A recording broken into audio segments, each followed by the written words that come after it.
जिसे आपने सबसे ज्यादा चाहा, जिसके लिए आपने सब कुछ छोड़ा, अगर वही इंसान आपको धोखा दे जाए तो उस दर्द को शब्दों में बयां करना नामुमकिन होता है। हम सोचते हैं, मैंने इतना सब किया, फिर भी उसने मेरे साथ ऐसा क्यों किया? अब मैं इसे सबक कैसे सिखाऊं? क्यों न उसे वैसा ही दर्द दिया जाए जैसा मुझे हुआ? लेकिन क्या यही रास्ता है? क्या बदले से दर्द मिटता है? या फिर सच में दर्द तब कम होता है जब हम उसकी जड़ को पहचानते हैं? आज हम इसी सवाल को खोलेंगे कृष्णमूर्ति की दृष्टि से, जो ना सिर्फ सोच बदलते हैं बल्कि इंसान को खुद से मिलवा देते हैं।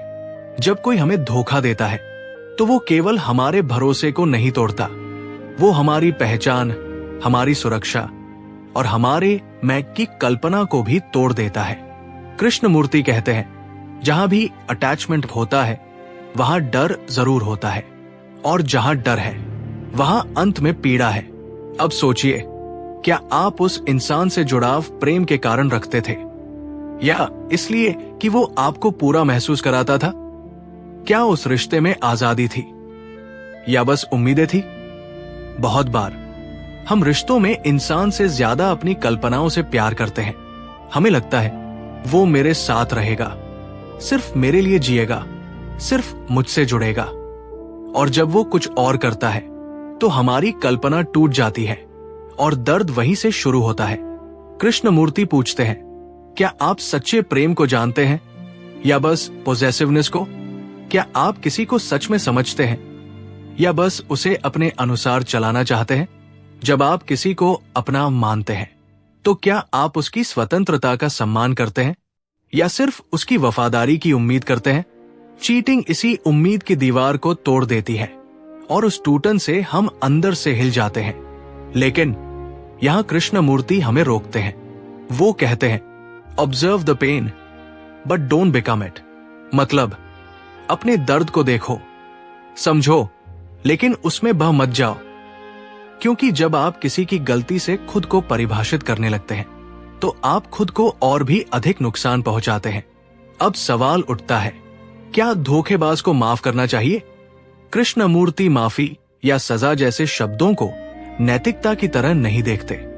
वो हमें ये सोचने को कहते हैं, क्या आप किसी को माफ कर रहे हैं क्योंकि आप ऊंचे हैं या इसलिए कि आपने अपनी पीड़ा की जड़ को समझ लिया है?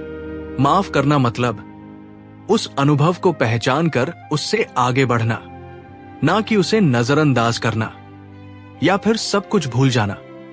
अगर आप सिर्फ बदला लेते हैं तो आप भी उसी चक्र का हिस्सा बन जाते हैं। झूठ, दर्द, धोखा, फिर से दर्द।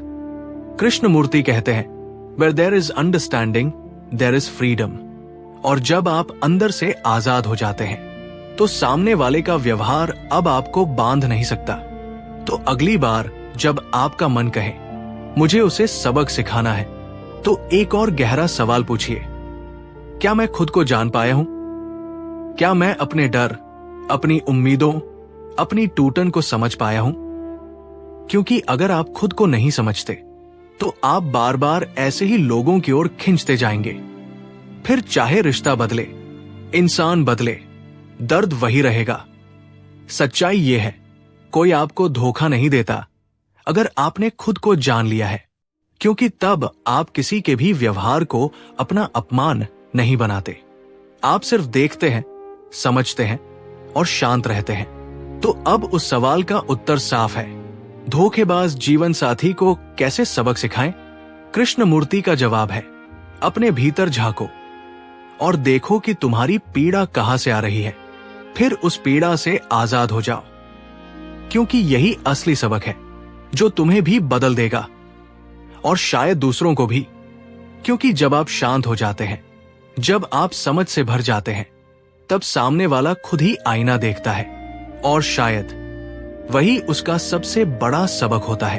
अगर ये वीडियो आपके भीतर कोई हलचल ले आया है, अगर आपको लग रहा है कि अब आप किसी पुराने जख्म को थोड़ी और गहराई से समझ सकते हैं, तो कमेंट में सिर्फ एक लाइन लिखिए, अब मैं अपने दर्द को देखने की कोशिश कर रहा हूं। और अगर आप चाहते हैं कि जिंदगी के बड़े सवालों पर कृष्णमूर्ति की नजर से और गहराई से सोचा जाए। तो जिद्दू दृष्टि को अभी सब्सक्राइब करें, क्योंकि ये चैनल आपको जवाब नहीं देता, ये आपको देखना सिखाता है। और जब इंसान देखना सीख जाता है तो वो कभी किसी का शिकार नहीं बनता, बल्कि खुद को जानकर मुक्त हो जाता है।